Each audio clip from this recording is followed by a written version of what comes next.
and I would say, I think it's hard to not kind of default to blame if our experiences growing up were that blame was also easily handed out, around it. Like, we're in this situation because you aren't doing this, and, your mom's upset because you won't, get your shit together, and, your dad left because, whatever it is. I mean, when blame is like a default condition for there, then it is hard to kind of, be able to be in a mental place where you can, exercise that from, your way of thinking.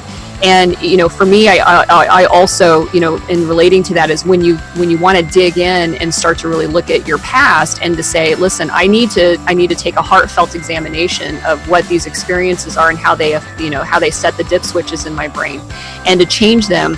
People get afraid of having a challenging discussion, even with themselves, about like, okay, I know we were dealing with poverty. I know that we were dealing with, a dad that was an alcoholic who abandoned us, or whatever, a person's trauma story is. Can I understand that, how that may have affected the adults around me, my caretakers, because they're humans too.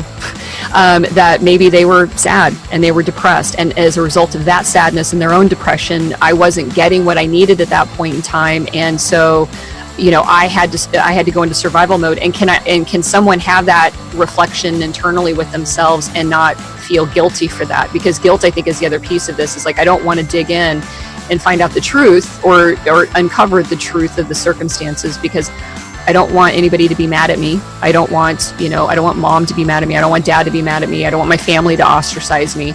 And that's a hard one too. Guilt and shame going in with, taking that hard, long look. And I think it's harder. I mean, the irony is it's harder when you grew up around a lot of guilt and shame messages to sit there and suddenly decide that you don't want that anymore, that you've got to pull yourself out.